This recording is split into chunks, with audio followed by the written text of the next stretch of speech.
Si vous aimez l'idole des jeunes et ses chansons, restez avec nous pour ce nouveau numéro des Passionnés.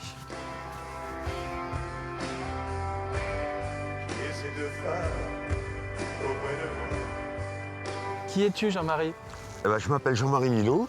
Je suis né en Bourgogne, une petite ville qui s'appelle Châtillon-sur-Seine, entre Dijon et Troyes dans l'Aube, donc dans le nord Bourgogne. Et je fête cette année mes 43 ans de scène et je fais du spectacle depuis pratiquement tout petit, parce que je suis tombé dedans tout petit. Et puis j'ai été marié plusieurs fois. Malheureusement, à cause de mes spectacles, c'était un peu chaotique dans ma vie, on va dire. J'ai une vie très mouvementée. J'ai 3 filles et un garçon, je suis plusieurs fois grand-père. J'ai des petites filles qui sont splendides, magnifiques. J'ai beaucoup de petites filles d'ailleurs. Et la dernière réaction que j'ai eue d'une de mes petites filles qui a 16 ans, la plus grande, elle me dit « Mon papy, je les vois que quand je vais en Bourgogne ou que je suis en spectacle partout en France. » Elle me dit « Je te vois plus à la télé que je te vois en vrai. » Donc tu vois, la réaction, les enfants, c'est très nature, tu vois, c'est très... et puis moi je suis arrivé ici il y a 10 ans. Voilà le bourguignon d'origine que tu es, tombé amoureux de la Vendée, tout particulièrement de ce coin. Ici nous sommes à Saint-Jean-de-Mont, là où tu résides depuis une dizaine d'années. Hein. J'habite à Saint-Jean-de-Mont, ça va faire 10 ans que je suis à Saint-Jean-de-Mont. Je suis arrivé ici en Vendée, avec mes parents en vacances, juste à côté, à Fromentine. J'avais 14-15 ans. La Barre-de-Mont. La Barre-de-Mont, oui. Et puis oui, parce que Fromentine étant un quartier de la Barre-de-Mont. Et puis, je suis arrivé là, j'ai trouvé cette région magnifique, parce que bon, tu vois, franchement, c'est splendide.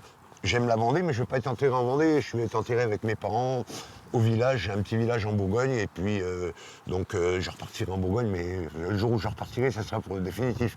Mais je suis tellement bien ici, je me lève le matin, j'ai cette vue qui est magnifique quand même, et puis les Vendéens m'ont super bien accueilli, ils sont charmants. J'ai été accueilli, j'ai même eu l'occasion de jouer dans la cinécénie au Puy du Fou, j'ai eu l'occasion de faire plein de choses sur la Vendée. Et les Vendéens m'ont vraiment accueilli avec un cœur, ils ont vraiment un cœur magnifique. Et franchement, je me plais bien ici. Et je revendique toujours, quand je vais en spectacle, que je chante à Paris, ou que je chante à Marseille, ou que je chante à Lille, je dis, je suis fier d'être Vendéen. Parce que je suis quand même quelque part en cœur, quoi. Même si je suis bourguignon dans mon âme, parce que je suis né en Bourgogne, mais je suis tellement fier de cette région qui est magnifique et très évolutive, ouais, c'est vrai qu'on est bien ici. Moi, je me plais ici. Je trouve ça, cette région magnifique.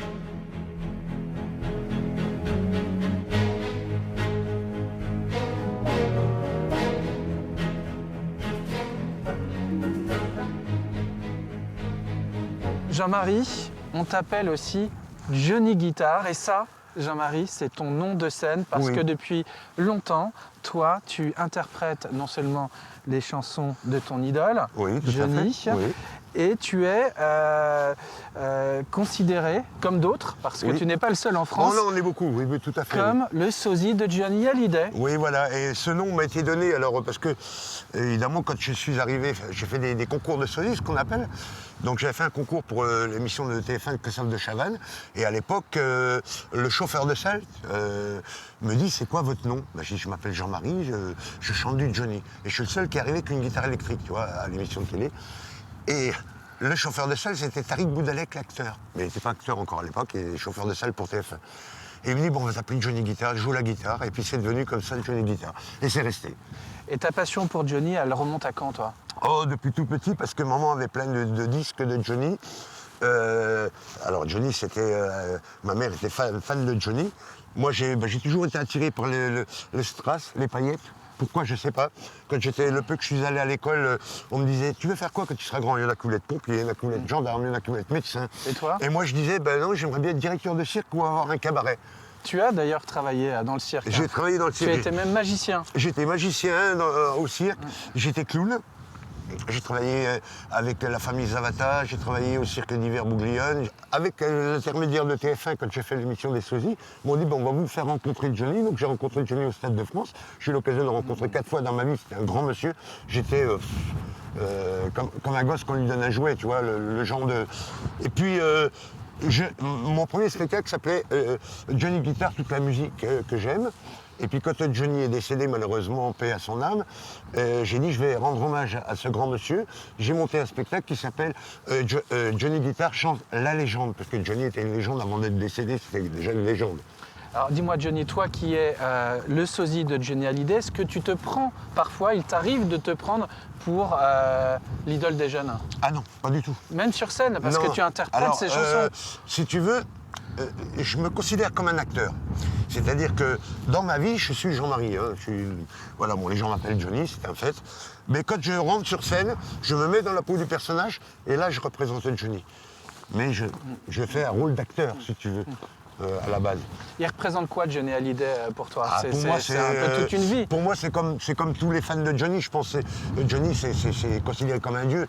Johnny, c'est un mythe, c'est un grand monsieur, quoi. Tu vois, tu veux dire, c'est vraiment quelqu'un qui a apporté beaucoup à la chanson française, qui a apporté le rock'n'roll, le blues. Donc, tu vois, Johnny, c'est... Et puis, c'est vrai que ça m'a permis de monter un spectacle, ça m'a permis de me faire connaître, ça m'a permis de tourner dans toute la France avec mon spectacle. J'ai un spectacle qui se déplace sur des festivals de rock, qui se déplace dans des mariages, qui se déplace terrasses de bar, restaurants. L'été, ici sur la Vendée, évidemment, les terrains de camping. On a beaucoup d'animations. L'une de tes chansons préférées de Johnny que tu aimes par-dessus tout chanter toi sur scène? Alors, il y en a plusieurs, bien évidemment, tu te doutes bien, mais celle qui me colle vraiment, je veux dire, à la peau, avec qui j'ai fait tous mes castings et où j'ai chanté en live, c'est Requiem pour un fou. Ah, un petit air? Elle est belle cette chanson. Vous prévenez, n'approchez pas, que vous soyez flic ou badaud. Je suis celui qui fait un pas. Non, je ne ferai pas de cadeau. Éteignez tous ces projecteurs et baissez vos fusils braqués. Non, je ne vais pas m'envoler sans elle. Je suis qu'un fou d'amour, un pauvre fou qui meurt d'amour. Bravo, c'est une de mes chansons préférées aussi. Ah, elle est magnifique. Elle est magnifique. J'aime celle-là, j'aime Diego aussi, qui est une très belle chanson. Enfin, de toute façon, si tu prends le répertoire de Johnny, il y a plus de 1000 titres de Johnny Hallyday. Il y a des titres qui sont magnifiques, quoi.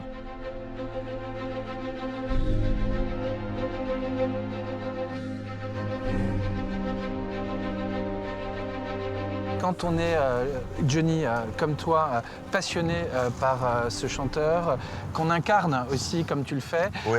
est-ce qu'on se lève le matin, est-ce qu'on se couche le soir en pensant Johnny? C'est vraiment quelque chose du quotidien. C'est vraiment du quotidien parce que je me lève, j'écoute du Johnny. Je me couche, j'écoute du Johnny. Si Johnny passe à la télé, je vais zapper, peu importe la chaîne. Si je vois sur Internet qu'il y a une émission sur Johnny Hallyday, par exemple, même si je connais beaucoup de choses de la vie de Johnny, je vais regarder parce que Johnny, au niveau des fans, et tu peux demander à n'importe quel fan de Johnny Hallyday, va te dire Johnny, c'est un dieu.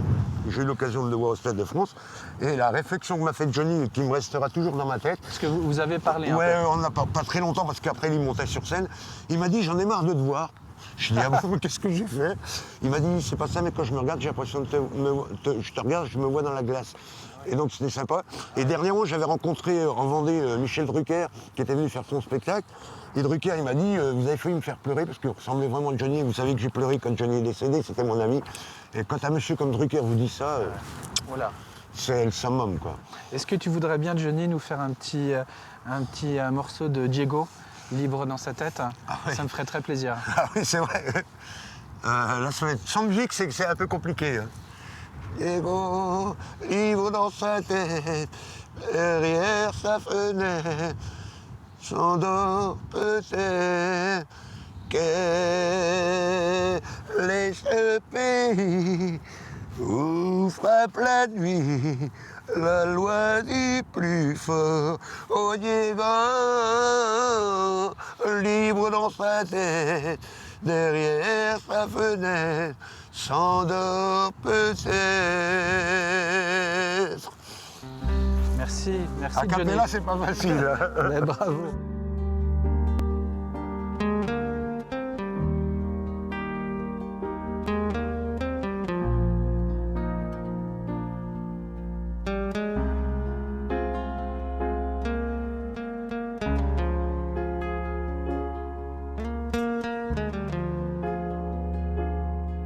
Johnny, on peut te retrouver régulièrement sur scène, surtout à la belle saison, hein, Oui, bien sûr. en Vendée mais aussi ailleurs, avec, dans toute la France, oui, avec bien cet sûr. album hommage à Johnny Hallyday. Tout à fait, qui s'appelle Johnny Guitar chante la légende, oui, tout à fait. Est-ce que quand on est comme toi, passionné de Johnny et carrément sosie de Johnny, Oui, est-ce tout à qu'on fait, peut oui. imaginer une retraite finalement? On n'a jamais de retraite quand on est passionné, Écoute. parce que tu as plus de 60 ans maintenant. Oui, oui, enfin, je vais avoir 61 là bientôt.